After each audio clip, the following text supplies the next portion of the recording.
Oi, sou Paulo Marchetti, estou de volta aqui com mais um vídeo sobre os bastidores da MTV.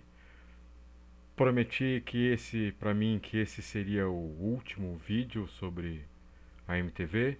É o 11º vídeo que eu faço para comemorar os 30 anos de Music Television Brasil. E como quem me acompanha já sabe, eu conto as histórias sob meu ponto de vista e sob o ponto de vista dos programas que eu trabalhei durante os quase 7 anos que eu fiquei lá, de 93 a 2000. Quero lembrar que não só eu, mas muita gente da MTV tem muitos ex-funcionários, tem todos, aliás, tem muita história para contar. Eu só eu sou só um desses ex-funcionários e quem sabe venham, apareçam, surjam outras pessoas para contar um pouquinho desses bastidores além de mim. E antes de começar, quero fazer aqui minha propaganda dos meus livros. Eu tenho meus livros, não, é um livro que tem duas edições. Diário da Turma, 1976-1986, a história do rock de Brasília. Essa aqui é a primeira edição que eu lancei em 2001 pela Conrad Editora. Ela está fora de catálogo, ela é linda, maravilhosa, essa versão cheia de foto, cartazes de shows, fotos amadoras da Turma da Colina. Tem aqui uma árvore genealógica, eu não consigo abrir aqui porque ela é muito grande, mas ó, uma árvore genealógica com a formação de todos os grupos de Brasília desse período da Turma da Colina. Essa primeira edição aqui já está esgotada. Ela vai completar ano que vem, em 2021, 20 anos. Você só acha no site estantevirtual.com.br.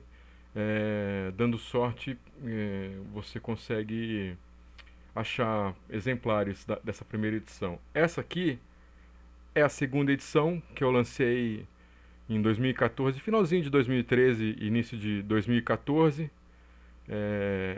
Ela é mais humildezinha, tem menos material fotográfico, mas o texto é o mesmo. Nela tem a primeira entrevista do Renato Russo, ainda em Brasília, em 1983, uma entrevista que ele deu para o Correio Brasiliense. Também tem uma matéria do Jornal do Brasil, assinada pelo Jean-Marie França, também de 83. Foi a primeira matéria de jornal que saiu sobre a Turma da Colina.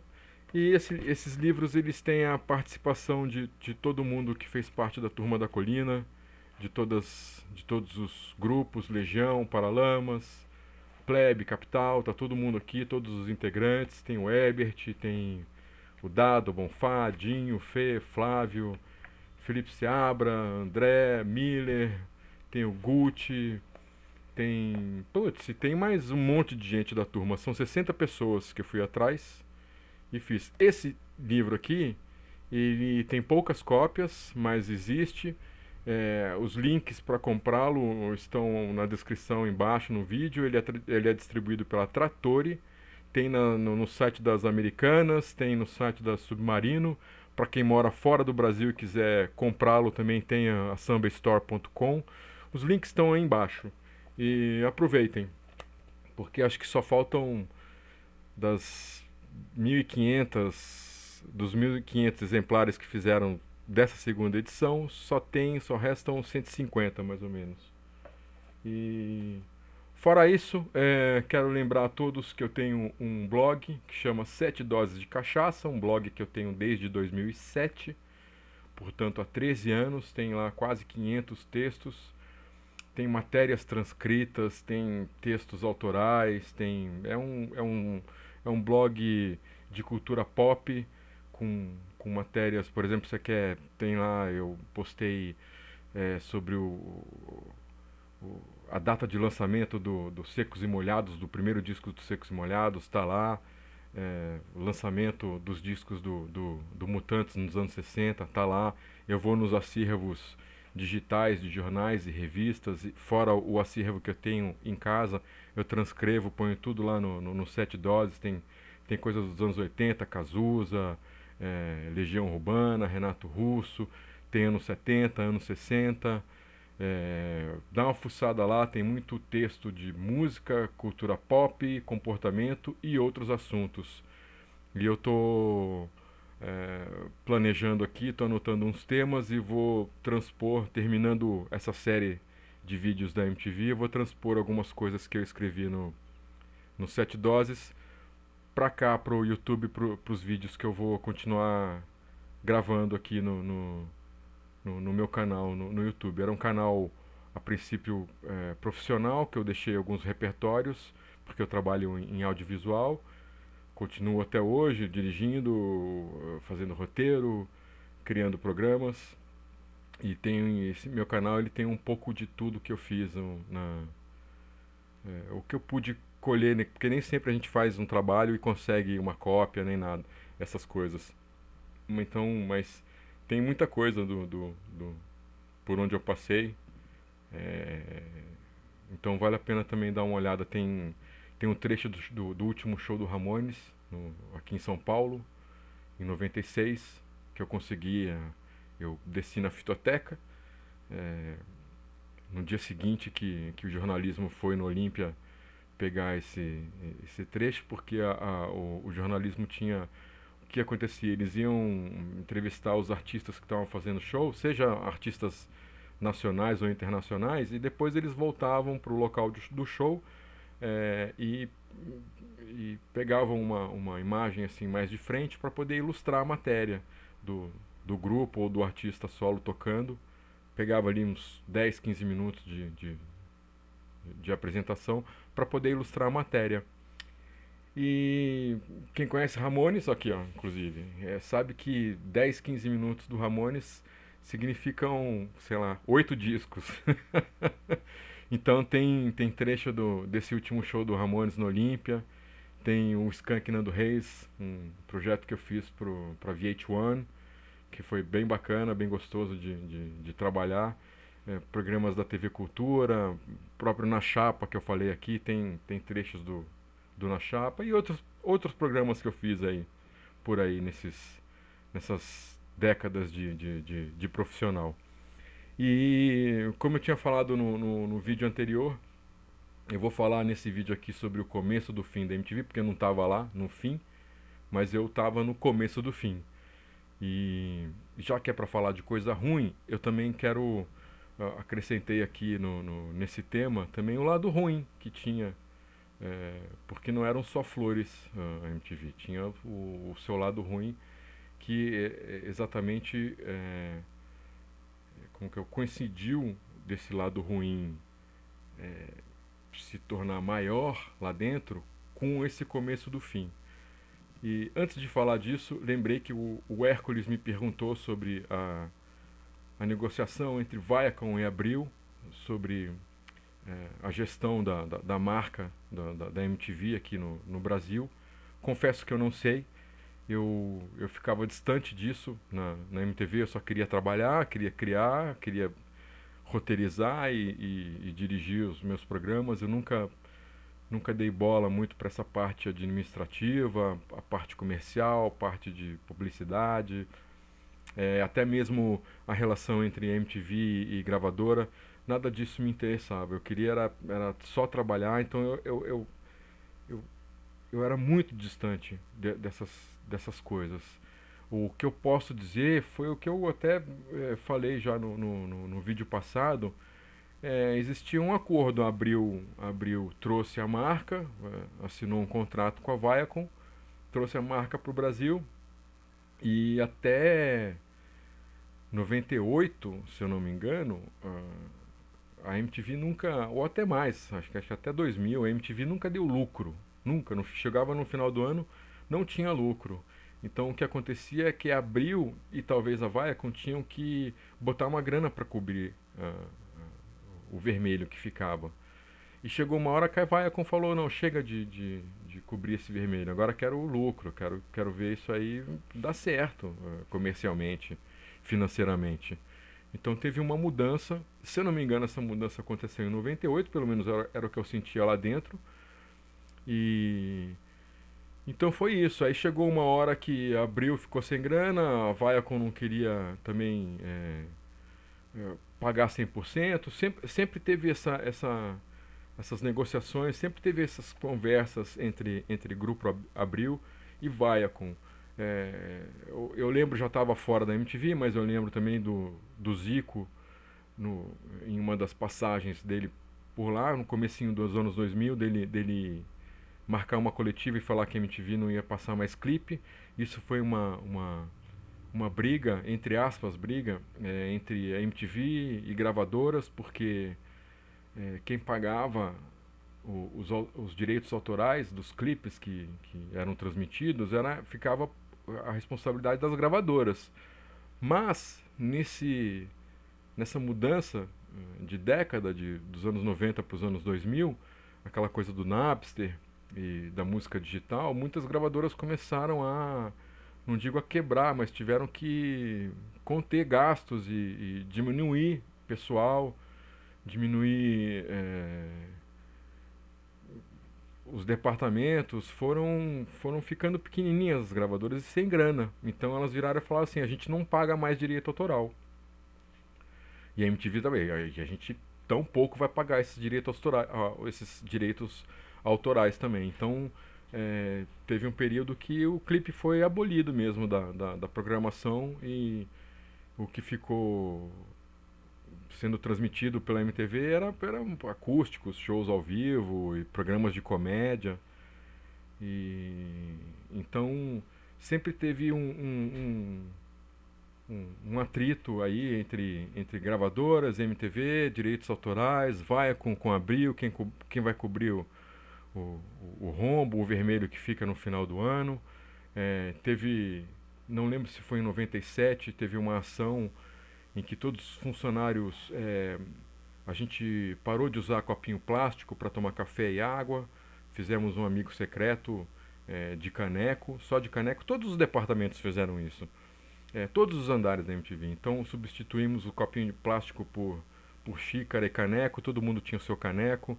A gente economizava papel, imprimia em papel os dois lados do papel, tudo para economizar, porque a direção da MTV barra Grupo Abril falou que o lucro que viria no final do ano seria repartido com os funcionários. Isso tem um nome, mas eu também não entendo, manjo nada disso, essa coisa de dividir o lucro com os funcionários, mas esse lucro nunca foi dividido entre os funcionários. Foi dividido entre algumas pessoas lá dentro, mas esse dinheiro não chegava ao afegão médio, de jeito nenhum. O estagiário, nós, diretores, produtores, a gente não ganhava nada.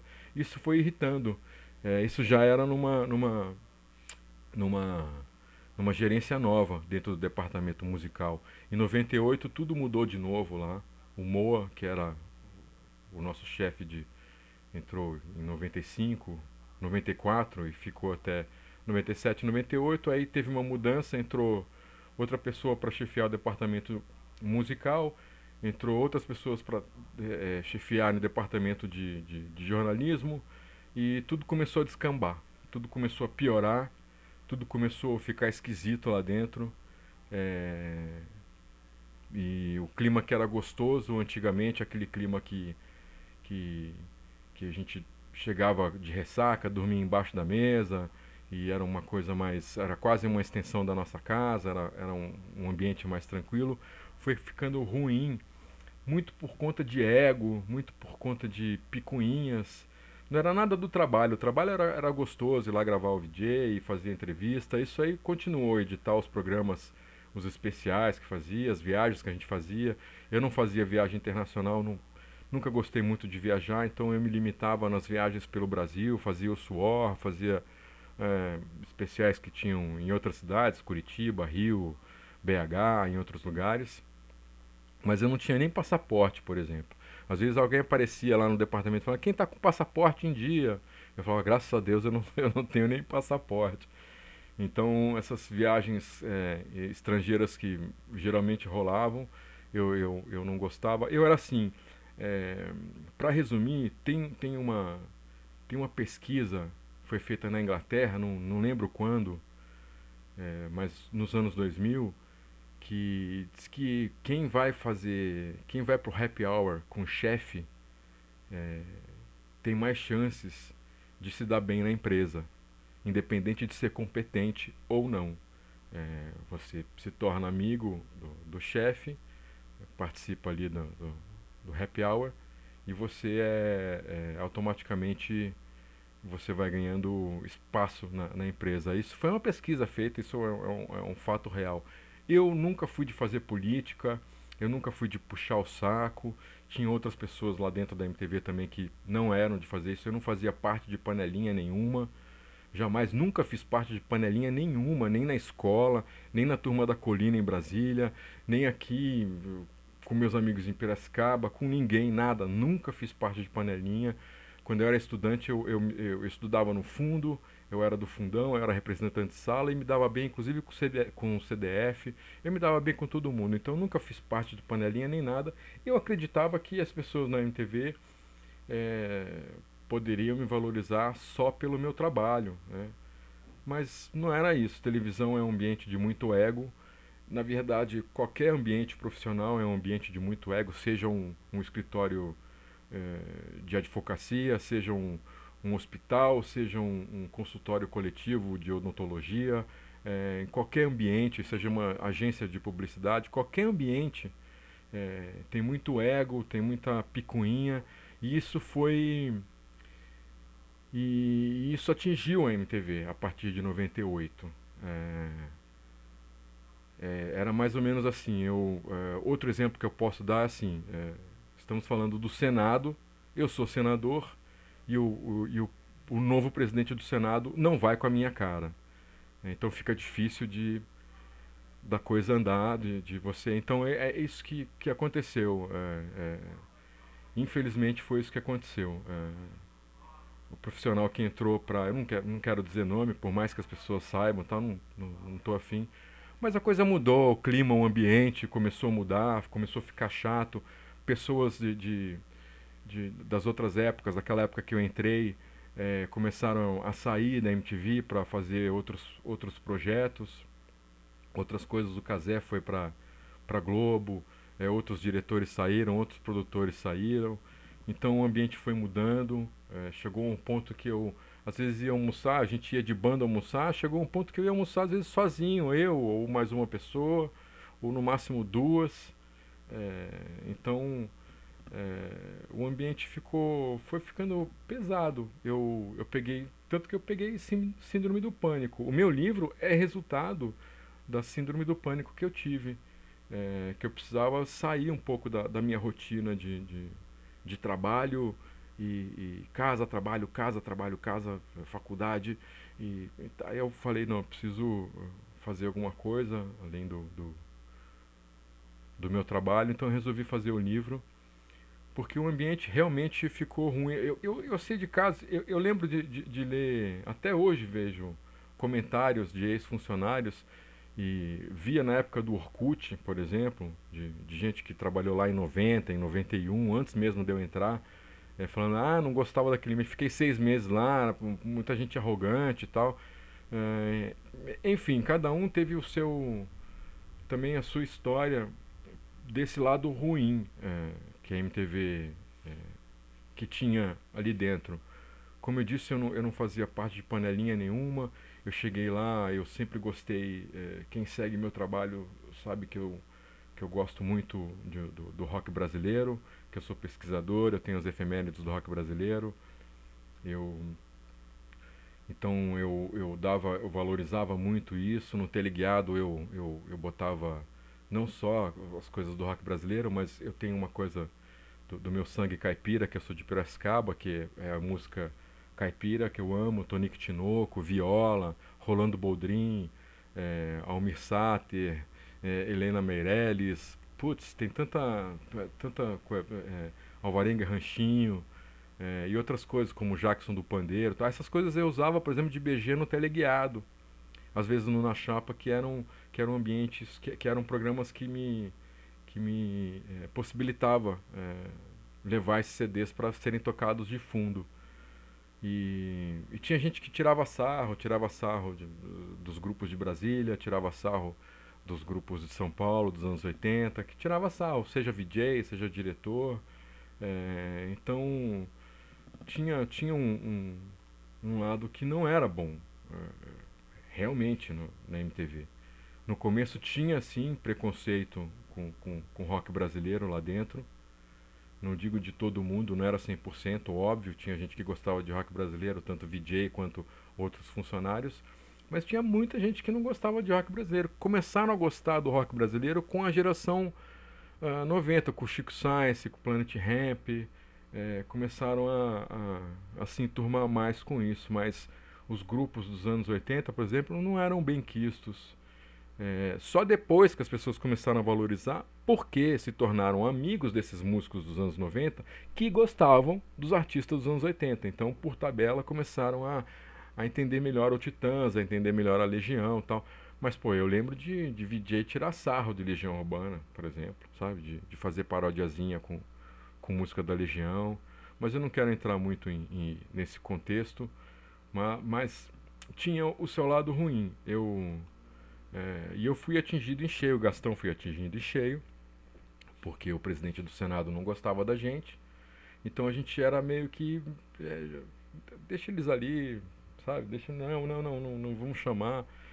Enfim, era um ambiente ruim, um ambiente que foi piorando, que foi um dia você estava lá com o estagiário, você chegava no dia seguinte e o estagiário era teu chefe, sabe? Você fala, não, como assim, né? Que aconteceu, né? E tinha essas coisas, e por exemplo, um projeto meu que culminou no Quiz e no Ultrassom, que foram os dois primeiros programas da MTV com auditório, eu não fui convidado para dirigir. Eu crio o programa e não sou convidado para dirigir o programa. Por quê? Enfim, tem essa coisa do happy hour que eu contei aí, e que eu não ia no happy hour, então assim, por quê, né? Pô, o cara criou o programa e não vai dirigir. Eu só fui dirigir a segunda temporada do Ultrassom. Foi ótimo, foi maravilhoso. Eu ajudava na primeira temporada desses dois programas, eu ajudava de algum jeito. Afinal, fui eu que criei. Mas tinha essa coisa também. O próprio Mochilão, por exemplo, que é um projeto do Gastão, quando foi aprovado lá dentro, quando começaram a produzir, teve gente que pegou para si a autoria do projeto. E outras pessoas da panelinha falaram, o projeto é dele. Não, não era dele, é o projeto do Gastão. O Gastão que é mochileiro. O Gastão que pegava literalmente a mochila e nas suas férias ia viajar pelo mundo, cara. E aí ele teve a ideia desse programa, só que aí pegaram essa ideia. Eu todo ano deixava lá um projeto ou projetos para grade nova. Em 94 deixei projeto, quem sabe, para 95, em 95 deixei projeto para quem sabe em 96 e assim por diante, até que em 97 deixei projetos que se tornaram Quiz MTV, que entraram na grade em 98. Quando eu saí de lá, por exemplo, deixei um projeto lá que era um jornal apresentado pelo Fábio Massari, mas um telejornal bacana, com matérias externas, para mostrar show, para mostrar bastidores de show, de videoclipe, e em estúdio ver quem está gravando, fazer entrevista, aproveitar a agenda de teatro, cinema e shows aqui de São Paulo para fazer matérias, ir para a rua, botar o público, fazer vox, enfim. E não foi aprovado. Só que quando eu saí da MTV, o que aconteceu? Fizeram um jornal com o Fábio Massari apresentando. Então tinham coisas esquisitas na MTV, coisas que chateavam, coisas que só foram piorando. Essa administração cada vez mais foi piorando a MTV. Por exemplo, em 2000 me chamaram para fazer o Central MTV. Legal, vamos fazer reunião sobre o Central. Aí sentamos na mesa de reunião do nono andar, eu e as pessoas que iam trabalhar, a pessoa que estava de gerente no departamento, falando, então tem um programa que é no Rio e tal. Eu falei, puta, vou ter que mudar pro Rio, você vai ficar lá, vai fazer como sempre, vai ficar na ponte aérea, fica metade da semana lá, metade da semana aqui. Falei, pô, vou ter aumento? Não, não vai ter aumento. Falei, pô, não, e como que é isso? O programa é semanal? Não, é diário. Eu falei, não, gente, peraí. Programa diário que a gente vai visitar o artista na casa dele, vai fazer entrevista com ele. Peraí, me dá o calendário aqui. Aí eu fiz uma conta rápida, falei, gente, dá aqui por baixo uns 140 programas. A gente tem 140 artistas no Rio de Janeiro para ir visitar. Aí todo mundo parou, olhou para mim, sabe? Aí a pessoa que estava de gerente lá virou para mim e falou que eu era pessimista. Ah, você é pessimista. Eu falei, não tô sendo pessimista, eu tô sendo profissional, porra. É, Estou sendo realista. Vamos ter isso ou não vamos ter? Sabe? Então. E eu, tanto que eu saí depois, fiquei 2 meses, fiz, sei lá, 2 meses de central e depois saí da MTV, porque não aguentei, cara. Recebi um convite para entrar para ir para um site, ser editor de música do tantofaz.net, que não existe mais.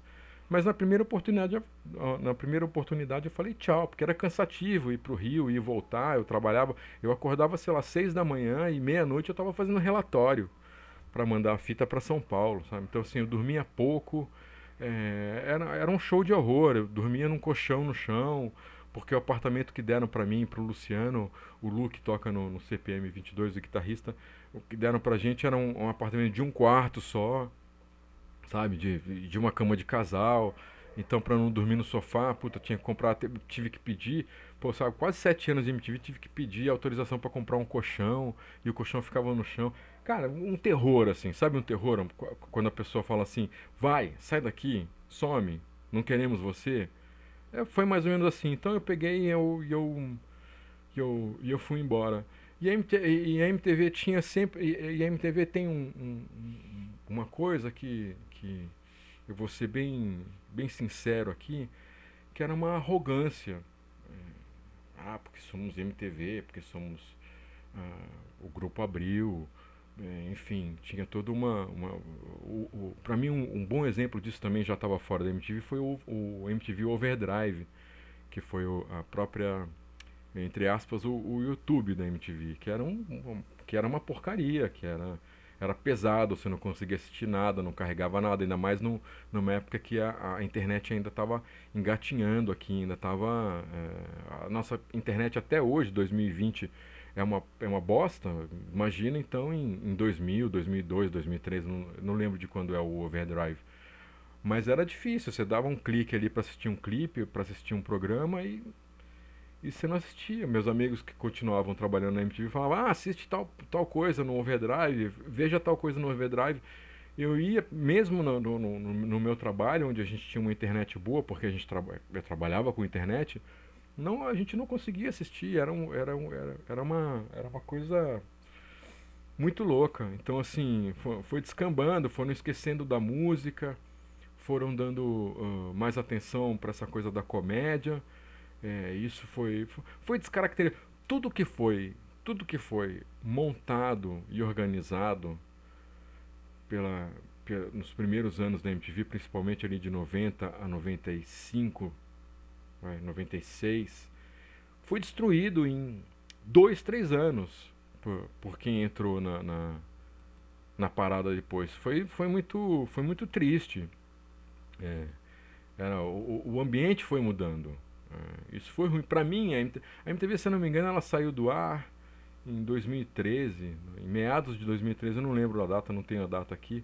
Mas pra mim, ela morreu junto com Michael Jackson no dia 25 de junho de 2009. Que eu achei uma falta de, assim, foi pra mim o ápice da incompetência, dessa incompetência que eu tô aqui contando pra você. Foi ligar a MTV no dia que o Michael Jackson morreu e não ter nada de Michael Jackson na programação. Não ter um VJ falando, não ter videoclipe, sabe? Você botava na Globo News ou você botava na CNN ou em outros canais de notícia, gringos ou não, que estavam disponíveis na TV a cabo, todo mundo falando de Michael Jackson, menos a MTV. Você mudava pra MTV e tava lá, clipe da Cláudia Leite, sei lá, clipe do Restart, sabe? E todo mundo mostrando é, e falando de Michael Jackson, tudo bem. Aí no final de semana seguinte, acho que teve especial Michael Jackson, mas foi vergonhoso, cara. Não é pra esperar o final de semana. O Michael Jackson morreu, foda-se que morreu 10 horas da noite, cara. A função é, liga pra todo mundo na MTV agora, cara. Vamos ficar, que passe clipe do Michael Jackson da meia-noite às 6 da manhã, até a gente poder entrar ao vivo, com informações, com programas e com outras coisas. Foi o que a gente fez quando o Kurt Cobain morreu, foi o que a gente fez quando o Renato Russo morreu. É, e então, pra mim, assim, foi o cúmulo. Eu escrevi, inclusive, um texto no Sete Doses de Cachaça sobre isso. Que a MTV morreu junto com o Michael Jackson, porque foi, assim, uma incompetência que não tem tamanho. Uma incompetência, assim, de boca cheia, assim, sabe? É, então, a coisa foi. O dinheiro foi se escasseando, os cachês foram sendo reduzidos. Eu ganhava. Eu saí da MTV em 2001, acho que em abril de 2000, se eu não me engano, eu ganhava 2.600, que virava 2.400, se eu não me engano, e era o maior salário eu era diretor sênior. Então a coisa foi decaindo. Eu lembro que no começo dos anos 2000 também, eu fazendo é, pesquisa das minhas efemérides, que eu comecei em 98 e continuo até hoje. Eu liguei pro Zico, pedi pro Zico pra eu poder mexer nos arquivos da MTV, pra procurar datas e tal. E aí eu passei uma semana na MTV, indo na MTV, numa salinha, pegava as pastas do arquivo, ia pra uma salinha e ficava ali pesquisando e tal. E numa dessas eu sentei com o Zico pra conversar, um dia desses, tranquilos. E falei pra ele, ó, tô de bobeira, acabei um trabalho aí, não lembro o que eu tinha acabado de fazer. Acabei um trabalho aí, tô de bobeira. Se quiser, tô à disposição aí pra fazer alguma coisa aqui. Ele falou, olha pra trás. Aí eu olhei, ele tava sentado na mesa dele, eu olhei, era o departamento todo atrás de mim. Ele falou, você tá vendo alguém conhecido aí? Eu falei, não tô vendo ninguém conhecido, então eu só tô trabalhando com estagiário. Aqui o negócio tá brabo. Isso já no começo dos anos 2000. Então a MTV foi se arrastando até 2013, na verdade. Aí já é uma visão de fora que eu, que eu via. Eu não, parei de assistir MTV, óbvio, porque não tinha mais motivo para assistir. Eu não gostava das coisas que passavam lá. Então, surgiram novos VJs com esse tempo, que não eram só VJs, eram apresentadores também, e que não entendiam nada de música. Então, todo o ambiente foi mudando dentro da MTV.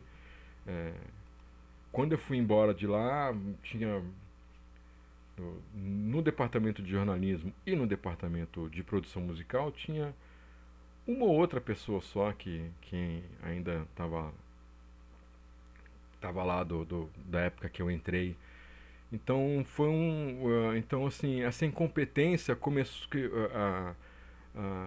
acabou com a MTV. Não foi uma coisa assim, o tempo, são outra geração, é outra juventude. Você pode filosofar à vontade, é tudo mentira. A MTV terminou por incompetência, porque não soube. A gestão da MTV a partir de 98, 99 foi uma gestão de kamikaze, sabe? De começar a montar um departamento só de soldadinhos para que não fossem questionados, que nem eu questionei o Central e fui taxado de pessimista. Não, não sou pessimista, cara. 140 programas no Rio de Janeiro. Eu tenho 140 artistas no Rio de Janeiro, sabe? Onde está o pessimismo aí? Não tá. É planejamento, é logística. Vamos pensar melhor nisso. Por que não é semanal? Sabe uma coisa? Enfim, eu pedia para fazer certos trabalhos e que eram negados. É, quando o Gastão foi embora, foi uma facada no meu coração também. Quando o Cazé foi embora, foi duas facadas no meu coração. O Gastão foi embora porque não quiseram mais ele lá. O presidente do Senado não queria mais ele lá. E o Cazé foi embora porque recebeu o convite da Globo. E isso, foi desgastando. Tinha hora que eu olhava aquele departamento ali e eu falava, porra, bicho, não tem mais nada aqui, não tem mais aquele clima. que eu contei aqui, que a gente se juntava numa mesa, ficava falando de futebol, ficava falando do final de semana, do show, das baladas, das festas, festas que a gente fazia no final de semana na casa de alguém. Eu não tinha nada pra fazer naquele final de semana, alguém falava, então vamos pra minha casa no sábado ou na sexta, e a gente fazia festa, cara, e ficava todo mundo se divertindo e tal. E isso acabou também, esse clima foi perdendo. Então, assim, o começo, a MTV terminou em, de fato, essa MTV que a gente conhece do Grupo Abril terminou no meados de 2013, mas ela morreu de fato em 2009, mas começou a sofrer, a agonizar em 98, 99, entendeu? Então, infelizmente, essa marca poderosíssima, assim, para mim, é como assim, é como alguém conseguir acabar com a Coca-Cola, acabar com o McDonald's, sabe? Então, assim, é muita incompetência. E, e eu fui, de certa forma, diretamente prejudicado por essa nova gestão. Não só eu, mas como outras pessoas também. Era uma gestão sem objetivo, era uma gestão despreocupada com a música, completamente diferente do que era aquele clima em 94, 95, 96. A cena musical também começou a mudar, isso contribuiu pro, pro fim também, de certa forma, porque não tinha mais nenhuma cena musical e nenhum movimento musical que pudesse que pudesse sustentar a MTV. E nem houve, talvez, enfim, a direção da MTV falasse, não, vamos fazer alguma coisa aqui, que nem foi feito em, em 94, 95, com Banda 5, com VMB, talvez a MTV tivesse tido um respiro e tivesse até aí até hoje, sabe? E não seria nada impossível. Só que muita ganância, as pessoas perderam o foco do que era a MTV, começou a virar uma coisa muito. Enfim, começou a ficar chato o ambiente lá, de tudo, assim, de conversa, de papo. Eu subia nos departamentos e não conhecia mais ninguém. Uma vez eu fui num departamento de promo, entrei lá para conversar sobre alguma vinheta, alguma coisa que estava sendo feita. O estagiário olhou para mim e falou: "Quem é você?" Eu falei: "Não, peraí, quem é você, né?" Sabe? Então, assim, o clima foi ficando ruim dentro do prédio, gravação, já não conhecia todo mundo que estava trabalhando nos outros departamentos. Aí eu também cansei do teleligado, porque, pô, programa ao vivo você não tem feriado, você não tem segunda a sexta, se ela faça chuva, faça sol, segunda a sexta você tá lá, então é, pedi também para sair do teleligado para fazer outras coisas e eu não tinha confiança do presidente do Senado. Apesar de me mostrar competente, de todo mundo saber da competência de cada um lá, eu era preterido em algumas coisas.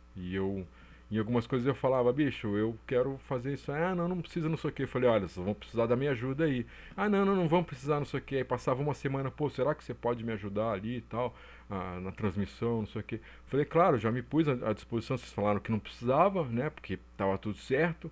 Eu, sabe, quando você olha aquele negócio, então assim, eram pessoas que olhavam, faziam, criavam coisas, ou sei lá o que acontecia, e que não dava bola, não se preparavam direito, não pensavam, né, direito no que tinha que ser feito, como tinha que ser feito, uh, não tinha um objetivo de sentar e falar como que vai ser o ano que vem, como que a gente pode fazer, como que a gente, pô, as gravadoras estão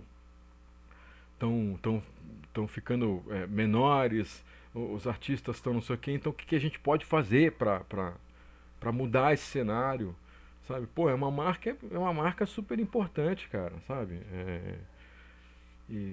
Só que as pessoas não faziam nada. O interesse das pessoas, a cabeça das pessoas que estavam ali na gestão da MTV a partir de 98, 99 estava em outras coisas, que não era música.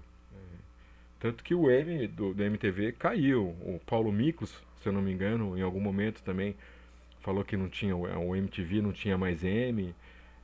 Enfim, eu mesmo, na época que eu saí em 2000, já era chato sair, né, nessa época que você encontrava os amigos nos botecos, nos shows, nos lugares, as pessoas falam, pô, tá chato a MTV, tá diferente, hein, tá mudando, que tá ruim, hein, não sei o quê.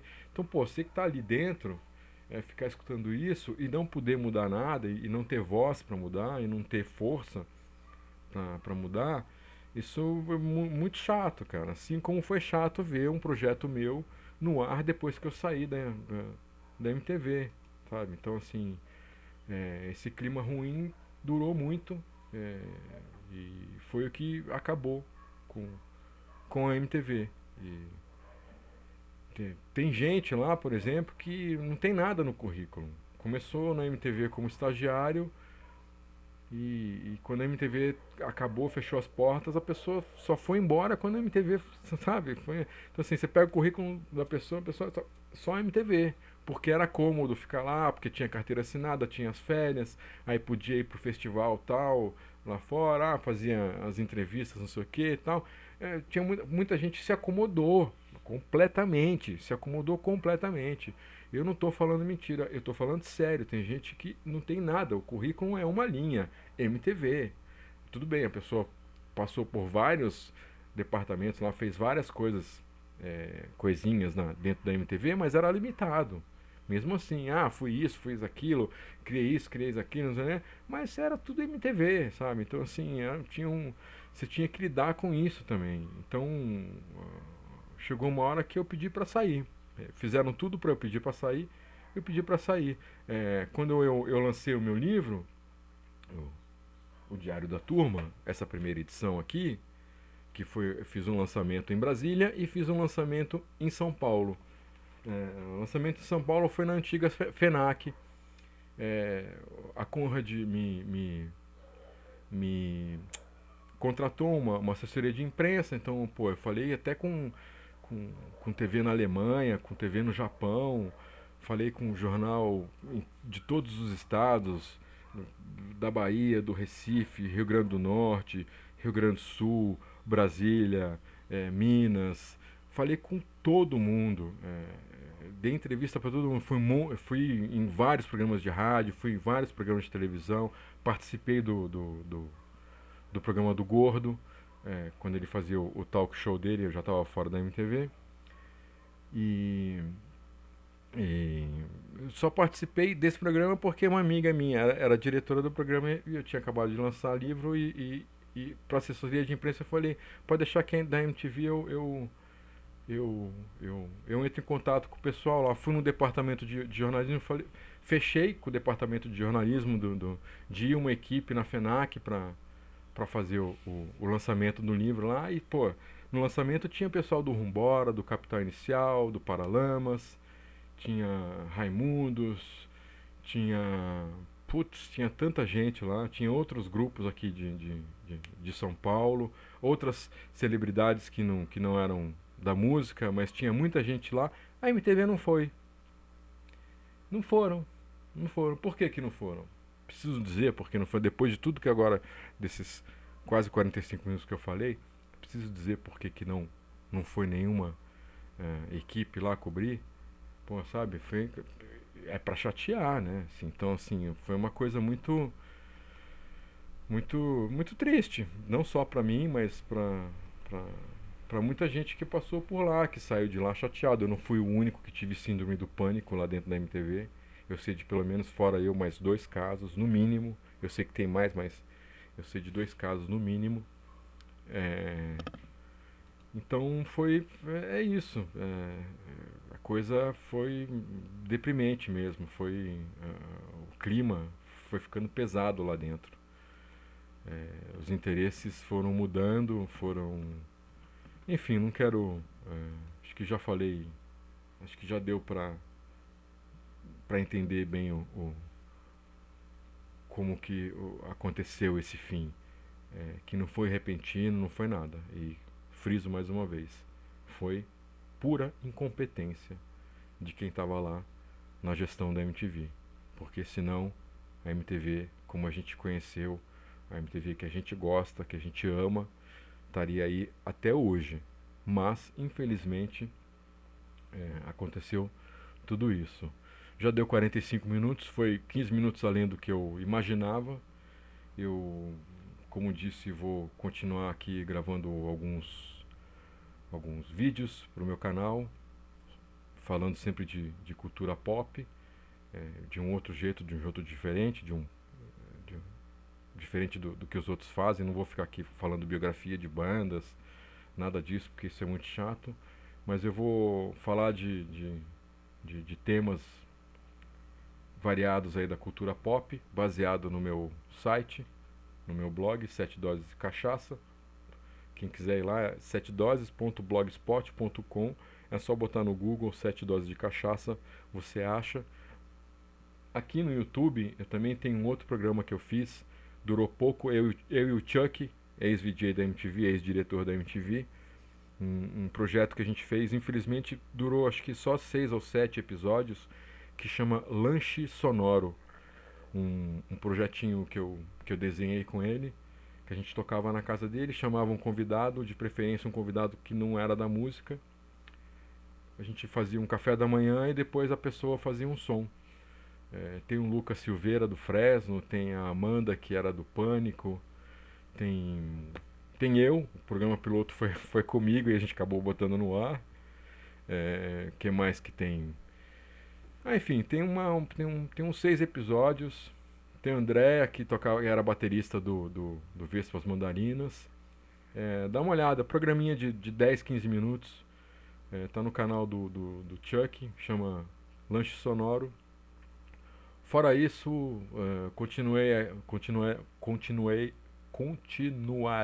aqui, sempre desse jeito, ao vivão, sem maquiagem, sem figurino, sem preparo, sem equipamento de ponta. Vou continuar desse jeito, cruzão mesmo. E só tenho a agradecer a vocês aí por essa maratona toda da MTV. Agradeço a companhia nesses 11 vídeos. Agradeço a paciência. Os links para comprar meu livro estão aqui na descrição do vídeo. Então, só tenho a agradecer e deixo aqui então um beijo e um abraço para você e a gente se vê. Qualquer coisa, qualquer dúvida, só colocar nos comentários dos vídeos que eu dou uma olhada.